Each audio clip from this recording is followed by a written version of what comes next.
Hi guys, Bolts96 here, but the O is a 0, and in today's video we are looking at the worst transfers for each Premier League team this season. Now, last video I looked at the best ones and it was a bit of a mixture of who's had the best impact this year, who possibly maybe the best signing money wise, maybe for the future, youth.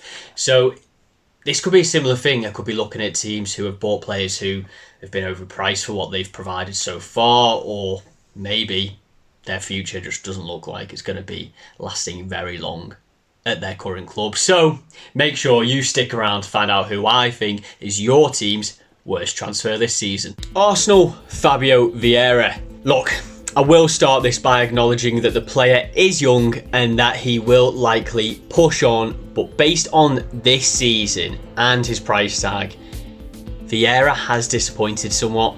The player cost around 35 million, but he only completed 502 minutes of Premier League football this season. That's the equivalent of 5.5 games for 35 million. And in those games he did play, didn't exactly set the world alight. I do think he has the potential to be a good player eventually, but just at this moment in time and for the near future, he is currently the worst signing of this season for Arsenal. Aston Villa, Diego Carlos. Diego Carlos was unlucky to start his Villa career with a serious injury after being their big money transfer in the summer, so I'm not going to go in too hard on the guy, but there's no doubting that he has been a disappointment. Considering the price tag and the status of the player coming in, he only played 25 minutes of Premier League football in the last 11 games of the season, all of which he was fit for. It is likely that Unai Emery just didn't want to mix up the side too much coming into the end of the season, and perhaps Carlos was still overcoming the injury, as it was a big one. But that is certainly a worrying sign for a player who cost £30 million to bring in. Bournemouth, Ryan Fredericks. This signing was a free transfer, so it isn't as if Fredericks has been a disappointment in that sense. The reason I have picked him though for this is that I think on signing him, Bournemouth probably expected that he would be their first choice right back to replace Adam Smith, but that hasn't been the case. Fredericks has acted as backup all season to a 32-year-old Adam Smith, who has been keeping him out of the side. And on the odd occasion that he has played, he hasn't really done much of anything. Brentford, Keane Lewis-Potter. A lot was expected of this transfer when it went through. A young lad who has been a highlight in the lower league this season before coming in for big money. This was supposed to be a big signing for Brentford, but so far it hasn't really worked out. Managing a paltry 316 minutes worth of league football this season, it hasn't been a good start to his Brentford career.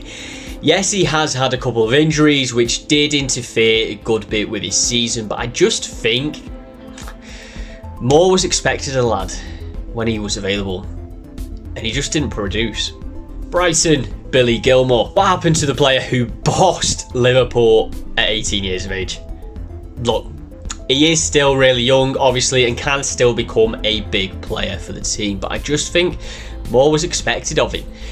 Brighton did manage to pick him up for less than 10 million, which might be speaking volumes of where his performances were going. He has been an okay squad player for Brighton this season. I just think they would have thought they'd get more from him. Chelsea, Marc Cucurella. Can I pick all of them? Basically every single signing that Chelsea made has been a letdown, but I've got to go for one. I think the three biggest contenders for worst transfer are Aubameyang, Koulibaly and Cucurella. Now, Auba was obviously awful and shunned out of the team, but he did only cost around 10 million. I don't think a lot of people expected him to be hitting the Arsenal form. Koulibaly has been a massive letdown, but his couple of goals, which by the way insanely put him as the joint 6th top goal scorer at Chelsea this season, saves him from being my pick, which only leaves Cucurella, who has been shocking this season. £65 million he cost Chelsea. 65 million for a second choice left back. Do I need to say anything more? Crystal Palace, Chris Richards. Signed for £10 million, he just hasn't really done anything, has he? Having played 442 minutes of league football this season, he has been a letdown. Still only 23 years of age, there could be more to come from him, and to be fair, Palace had one of the stronger defensive records this season, with less goals conceded than the likes of Brighton and Spurs, and only 2 less goals conceded than both Liverpool and Chelsea. With that in mind, it will be quite hard for a new transfer to break into the squad, but unfortunately for him, it still makes him my worst transfer of the season for Palace. Everton, Neal Maupay. James Garner hasn't exactly worked out either this season, but I can't look past this signing. Maupay was brought in to replace Richarlison, and he hasn't done a good job of that. 1 goal in the Premier League all season is abysmal, and has probably put him on the chopping block this summer in what I think will be a rebuild at Everton. I actually like Maupay and I think he is a good player. I just don't think Everton and the way they play works for him. At the end of the day, this wasn't a good signing. Fulham, Kevin Mbabu. Most of Fulham's signings have actually done pretty good this season in what has been a ridiculously good return to the Prem for this side. One signing who hasn't worked out though is Mbabu. He didn't cost a lot of money, but he was brought in to be Fulham's first choice right back, and that didn't end up being the case. His playtime deteriorated as the season progressed until he was actually loaned out in January. There isn't much more of a damning verdict than that, and I think he will be straight out the door again in the summer. Leeds United, Georginio Rutter. Strangely, considering they have just got relegated, looking at Leeds transfers this season, they actually weren't that bad, and a lot of them were the few highlights for Leeds this season. One player who I can't say the same for though is Rutter. Might be harsh picking him as he only joined during January and he is still only 20 years of age, but he was a massive money signing and was brought in to try and help pull Leeds out of the relegation scrap. Instead, he managed 0 goals in only 264 minutes of league action. Clearly management weren't impressed in training if they were only willing to give him 3 matches worth of game time out of a possible 20. Leicester City not signing a replacement for Kasper Schmeichel. I'm bending the rules with this one, and instead of picking a player who Leicester did sign, I'm picking a player who they didn't sign. Leicester's relegation this season has come as a result of not signing quality players to improve the team, and the biggest example of that is in the goalkeeper position. They lost one of the standout goalkeepers in the Premier League over the past 8 years in Kasper Schmeichel, and they choose not to replace him. That is arguably the worst decision any team made in the league this year when it comes to transfers, and unfortunately for them, they've paid the price as a result of that decision. Liverpool, Arthur. This was only a loan transfer, but what was the point? Liverpool spent £4 million to bring him in on loan, and that isn't including his wages. He played a grand total of 0 minutes in the league this season. In fact, his only game time all season for the first team was 13 minutes against Napoli, all the way back in September.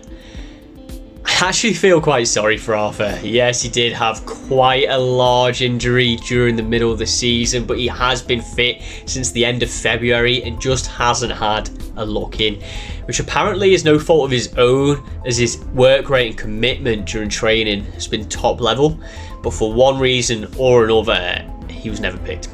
Not even as a throwaway appearance in the last game of the season, which solidifies him as one of the worst loan transfers in Premier League history. Manchester City, Calvin Phillips. First things first, I don't think Phillips is a bad player. I actually really like him, but I just never understood why City paid nearly £50 million for a player who was only ever going to be second choice to Rodri at best. It's not even as if he is a young player who will grow to be Rodri's successor. He's actually a year older than him. Again, I just don't get this one. I know City don't care about how much they spend, but 50 million on 290 minutes worth of league action, 180 of which came in the last 3 games of the season when they'd already won the league. It's just ridiculous. Phillips, get yourself out of there, mate, and join a team where you are going to play. Manchester United, Antony. This one might wind a few people up, but just stating facts. He could go on to be a big player, but the guy cost £82 million. 82 million. That puts him as the 14th most expensive signing ever, with his close competition in that list being the likes of Gareth Bale, Eden Hazard, Paul Pogba and Cristiano Ronaldo. Twice. That is outrageous for a player who went on to only manage 4 goals in the Premier League and 8 goals in all competitions this season. He isn't a bad player at all. He clearly has ability and he has years to justify that price tag, but at this moment in time, when you were looking at bang for your buck, he has definitely been their worst signing this season. Newcastle United, Matt Targett. I was heavily considering putting Anthony Gordon in here based on the price tag and the little he has offered Newcastle so far, but he did only join in January and is still very young. Targett, on the other hand, is just a bit of a strange one. He hasn't done awfully and he didn't cost the world to bring him in, but for 15 million you'd expect more than 602 minutes of game time in the league. He's been an alright squad player and isn't exactly a terrible signing, but he just doesn't stack up to the other signings like Isak Botman and Nick Pope. Nottingham Forest, Emmanuel Dennis. Jesse Lingard was a contender for this pick, but I think the fact that he was a free transfer and only signed on a short-term deal saves his blushes here. Dennis, on the other hand, was Nottingham Forest's 5th most expensive signing out of 30 this season. Yet he's done very little of note. I really liked Dennis at Watford and I thought this was a great signing at the time, but he just hasn't found his feet with the club. He is a good player, and given more time he could start to show that, but as it stands he hasn't been good enough. Southampton, Paul Onuachu. Southampton only signed him in the January transfer window and there are a couple of other players who I could have maybe looked at, but despite that I have gone for Onuachu. He was signed for over 15 million in an attempt to bring goals to this underperforming Southampton side, and unfortunately for them, he failed to do that. 0 goals, 28 years of age, and for that price tag, I had to pick him over the other signings, virtually all of who are young players who were signed for less and could develop into really important players for this team. Spurs, Richarlison. I think this could be another one which might rustle some feathers, but oh well. It was a toss-up between Richarlison and Basuma, who have both not had very good first seasons at Spurs, but I've opted for Richarlison, mainly based on the price tag. He cost £50 million, but only managed 1 goal in the league all season, which I was slating his replacement at Everton for. I'm sorry, but that is absolutely turgid, and a big improvement is needed if he is to prove his worth. West Ham United, Maxwell Cornet. I considered Scamacca for this choice down to his price tag, but he has had a big injury which put an early end to his season, so I've decided to go for Cornet. Signed for a bit under £20 million. I think quite a bit was expected from Cornet. He was a good player for Lyon and for Burnley, but he just hasn't done it at West Ham so far. I hoped for more from him, and I'm sure West Ham fans did too. He's just let the season pass him by really, and he hasn't done anything to impact it. Wolverhampton Wanderers, Goncalo Guedes. I was very excited to finally see Guedes in the Premier League, and I got to see him for all of 708 minutes before he was loaned out in January. 1 goal in 13 games is a really poor return for your star signing, and the fact that he ended up getting loaned out in the very next transfer window is a damning indictment of his Wolves career. I expected a lot more from this transfer, but it just hasn't worked out, and I don't see him being at the club for much longer. And there we are, guys. That is who I think were the worst transfers for each Premier League team this season. If you liked what you watched, please do remember to like, comment and subscribe, and let me know what you thought of my picks. If you would like to catch me across some of my other socials or my streaming, I am on Twitch, YouTube where you're watching this video, Instagram, TikTok and Twitter, all under the same handle, Bolts96, but the O is 0. Thank you very much for watching, guys, and I'll see you on the next video.